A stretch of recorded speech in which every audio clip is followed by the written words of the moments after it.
नमस्कार दोस्तों, मैं हूं डॉक्टर नैनेश पटेल। मैं स्पेशलिस्ट हूं चेस्ट की बीमारियों का यानी फेफड़े संबंधित बीमारियों का। आपका मेरे इस YouTube चैनल में स्वागत है। इस चैनल में हम बात करेंगे न सिर्फ फेफड़े संबंधित बीमारियों के बारे में बट क्रिटिकली इल पेशेंट्स के बारे में और भी मेडिकल फील्ड रिलेटेड जो रिश्तेदार और पेशेंट के मन में जो सवाल होते हैं उसके बारे में भी हम बात करेंगे। आपको इस चैनल पर आगे चलकर मेडिकल फील्ड रिलेटेड जो भी आपके प्रश्न या दुविधाएं हैं उसके जवाब मिलेंगे। तो हमारे साथ जुड़े रहने के लिए इस चैनल को सब्सक्राइब करें और बेल आइकन को दबाएं।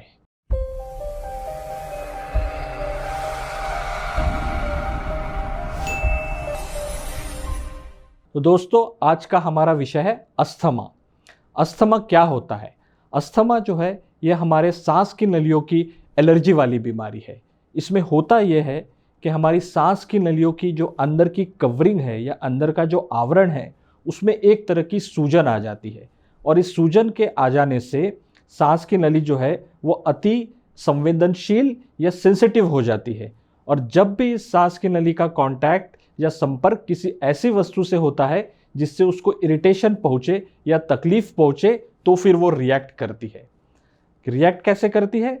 सांस की नली सिकुड़ करके छोटी हो जाती है और उसमें बहुत सारा बलगम तैयार होता है और इस वजह से पेशेंट्स को अस्थमा से तकलीफ होती है। तकलीफों में यह होता है जब सांस की नली सिकड़ी हुई है तो जाहिर सी बात है सांस लेने में बहुत ताकत लगेगी, दम लगेगा। साथ ही साथ जब सांस की नली, छोटी सांस की नली से हवा चलेगी तो उसमें सीटी जैसी आवाज़ आएगी, घर घर सुई सुई इस तरीके की आवाज़ आएगी।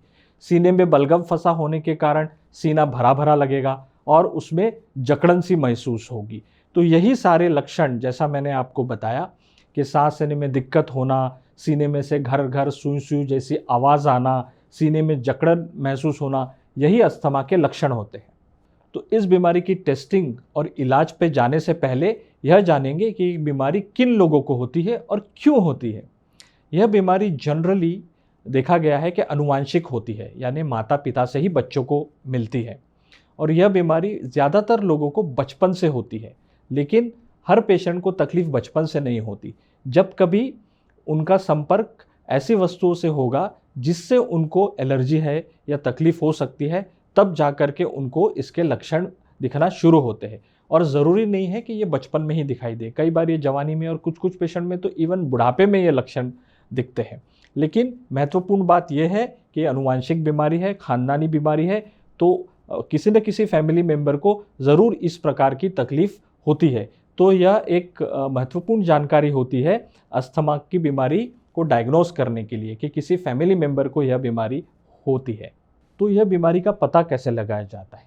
तो जैसे मैंने बताया कि जिस भी पेशेंट को अस्थमा के लक्षण यानी कि सांस लेने में दिक्कत, सीने में से सीटी जैसी आवाज़ आना, सीने में जकड़न महसूस होना, इस तरीके की जब शिकायतें हो तो उनको चाहिए कि वो अपने डॉक्टर को ये दिखाएं।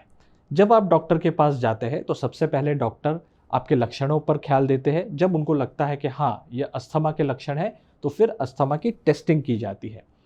अस्थमा की जो टेस्टिंग होती है उसमें सबसे महत्वपूर्ण टेस्टिंग होती है PFT यानी पल्मोनरी फंक्शन टेस्ट, जिसको अगर हम हिंदी में अनुवाद करें तो फेफड़े की कार्य क्षमता की जांच। इसके अलावा कुछ और ब्लड टेस्टिंग्स एलर्जी संबंधित और चेस्ट का एक एक्सरे भी किया जाता है। तो मेन जो टेस्ट है इसकी वो है PFT। तो PFT की इस जांच में मरीज को एक स्पेशल इंस्ट्रूमेंट के अंदर जोर से फूंकना और सांस लेना होता है। हवा की आवाजाही के तरीके से यह पता लगाया जाता है कि सांस की नली में सिकुड़न है या नहीं है। अगर सिकुड़न है तो अस्थमा की बीमारी डायग्नोस कर दी जाती है। जैसा कि मैंने बताया कि अस्थमा सांस की नलियों वाली एलर्जी वाली बीमारी है और जब इस सांस की नली का संपर्क किसी ऐसी वस्तु से होता है जिससे उसको तकलीफ पहुँचे या इरिटेशन पहुँचे तो लक्षण शुरू हो जाते हैं। तो यह जानेंगे कि ये वस्तुएं कौन सी होती है, ये चीज़ें कौन सी होती है। इन चीज़ों को मेडिकल भाषा में कहा जाता है ट्रिगर्स। तो अस्थमा के ट्रिगर्स होते हैं किसी धूल भरा एनवायरनमेंट या वातावरण, अचानक वातावरण में चेंज आना, ठंडी से गर्मी या गर्मी से ठंडी या बारिश आ जाना, ऐसे वातावरण अस्थमा के लक्षण को ट्रिगर कर सकते हैं। इसी तरीके से अगर पेशेंट बहुत एक्सरसाइज कर ले, कसरत कर ले अचानक, तो भी अस्थमा ट्रिगर हो सकता है। कई बार अस्थमा स्ट्रेस यानी मानसिक तनाव से भी ट्रिगर हो सकता है। कई बार अस्थमा खाने पीने की वस्तु जिसमें आपको एलर्जी हो तो ट्रिगर हो सकता है। तो जब कभी ये ट्रिगर होगा, ट्रिगर होने के बाद अस्थमा के लक्षण पेशेंट में दिखना शुरू हो जाएंगे। तो बीमारी पता लगने के बाद अगला जो स्टेप है, जाहिर सी बात है, वो है इलाज। अस्थमा का इलाज शुरू करने के पहले मरीज को यह समझना ज़रूरी है कि यह बीमारी जो है वो परमानेंट बीमारी है, वो जड़ से नहीं जा सकती है, क्योंकि ये अनुवांशिक है, हमारे जीन्स के अंदर है। तो जिस भी बीमारी को हम लोग क्योर नहीं कर पाते हैं, जड़ से नहीं मिटा पाते हैं, तो नेक्स्ट सबसे अच्छा ऑप्शन होता है कि उसको कंट्रोल में रखे, काबू में रखे। जैसे आपने देखा होगा कि डायबिटीज़ के मरीज़ डायबिटीज़ की दवाई लेके शुगर को कंट्रोल करते हैं, ठीक उसी तरीके से बीपी के मरीज़ अपनी बीपी की दवाई लेकर के बीपी को कंट्रोल करते हैं। इसी तरीके से अस्थमा के इलाज में जो शब्द का प्रयोग होता है वो होता है कंट्रोल, क्योंकि इसमें क्योर पॉसिबल नहीं है। तो अस्थमा का इलाज 3 स्टेप में या 3 चरणों में किया जाता है। पहला स्टेप होता है बीमारी पर कंट्रोल लाना। तो इसमें पेशेंट को कई सारी दवाइयाँ दी जाती है ताकि जल्दी से जल्दी कंट्रोल आ जाए। एक बार कंट्रोल आ जाए तो दूसरा स्टेप आता है। दूसरा स्टेप में दवाइयों को धीरे धीरे कम किया जाता है, कंट्रोल को मेंटेन करते हुए। अगर दूसरे स्टेप में कम से कम दवाइयों में भी अच्छा कंट्रोल बना रहे तो आता है तीसरा स्टेप। तीसरे स्टेप में पेशेंट की दवाइयों को पूरी तरीके से बंद कर दिया जाता है और पेशेंट पर नज़र रखी जाती है कि उसको दोबारा से ये तकलीफ आती है या नहीं। तो इलाज जो है वो 3 स्टेप में होता है और कई बार तीसरे स्टेप के बाद यानी दवाई बंद करने के बाद बीच के कुछ महीने या कभी कभी कुछ पेशेंट्स में कुछ साल अच्छे निकल जाते हैं जहां पेशेंट को ज़रा भी तकलीफ नहीं होती। हालांकि दोबारा तकलीफ होने की संभावना हमेशा बनी रहती है। वहीं दूसरी ओर कुछ पेशेंट्स ऐसे भी होते हैं जहां दवाई बंद करने के बाद उनको तुरंत तकलीफ शुरू हो जाती है, तो फिर उन पेशेंट्स को दवाइयाँ लंबे समय तक लेनी पड़ जाती है। दवाइयों में अच्छी बात यह है कि अगर किसी पेशेंट को लंबे समय भी लेनी पड़ जाए तो उसके कोई खास साइड इफ़ेक्ट्स या खास नुकसान नहीं होते। अब आते हैं दवाइयों पर। तो दवाइयाँ देने का जो एक तरीका है अस्थमा में, वो एक बहुत ही स्पेशल तरीका है जिसको बोला जाता है इन्हेलेशन थेरेपी। इन्हेलेशन थेरेपी का मतलब ये होता है कि दवाइयों को सीधे सीधे सांस की नलियों में पहुंचा दिया जाता है, जिसके लिए अमूमन 3 तरीके होते हैं। एक तो इनहेलर या स्प्रे, शायद आपने देखे भी होंगे।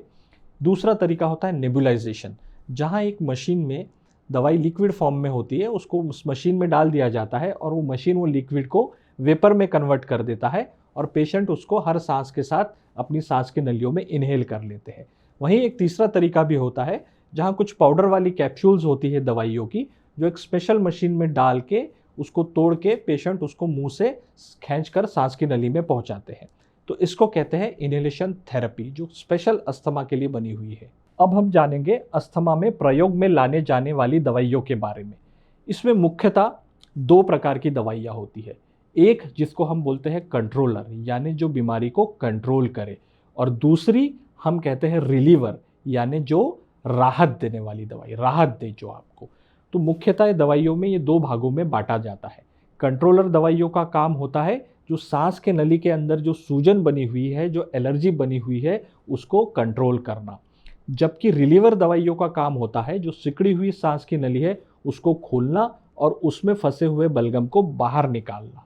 यह कंट्रोलर और रिलीवर के बीच में अंतर जानना बहुत ज़रूरी है, क्योंकि कई बार पेशेंट गलतियां करके अपना कंट्रोलर दवाई को बंद कर देते हैं और केवल रिलीवर को शुरू रखते हैं, क्योंकि रिलीवर राहत देता है। बट याद रखिए, रिलीवर दवाई बीमारी को कंट्रोल नहीं करता, वह केवल टेम्पररी इलाज देता है। तो कई पेशेंट सालों सालों तक रिलीवर को यह सोचकर लेते रहते हैं कि यही मेरी मेन दवाई है। दूसरा एक कन्फ्यूजन हमेशा पेशेंट्स में रहता है, जो कंट्रोलर दवाई होती है उसमें थोड़ा स्टेरॉइड होता है। तो स्टेरॉइड के बारे में कई पेशेंट्स को, कई मरीजों को कई तरह की शंकाएं होती है। तो याद रखिए कि इसमें जो स्टेरॉइड होता है वो इनहेल स्टेरॉइड होता है, यानी कि आप सीधा उसको खींच के फेफड़े में पहुंचा देते हैं। इसीलिए इसकी मात्रा बहुत ही कम होती है, इनफैक्ट माइक्रोग्राम्स में होती है। जो अमूमन स्टेरॉइड के साइड इफ़ेक्ट्स देखे जाते हैं या देखे गए हैं वो तब देखे जाते हैं जब वो दवाइयाँ मिलीग्राम्स में ओरली ली जाए, यानी मुंह से उसको लिया जाए। तो अस्थमा के इलाज में तो ऐसा होता ही नहीं। तो लंबे समय तक लेने के बावजूद स्टेरॉइड के साइड इफ़ेक्ट्स की कोई बहुत बड़ी संभावना नहीं रहती है और इसको पूरी तरीके से सुरक्षित मानकर लंबे समय तक लिया जा सकता है, चाहे वो बच्चे ही क्यों न हो।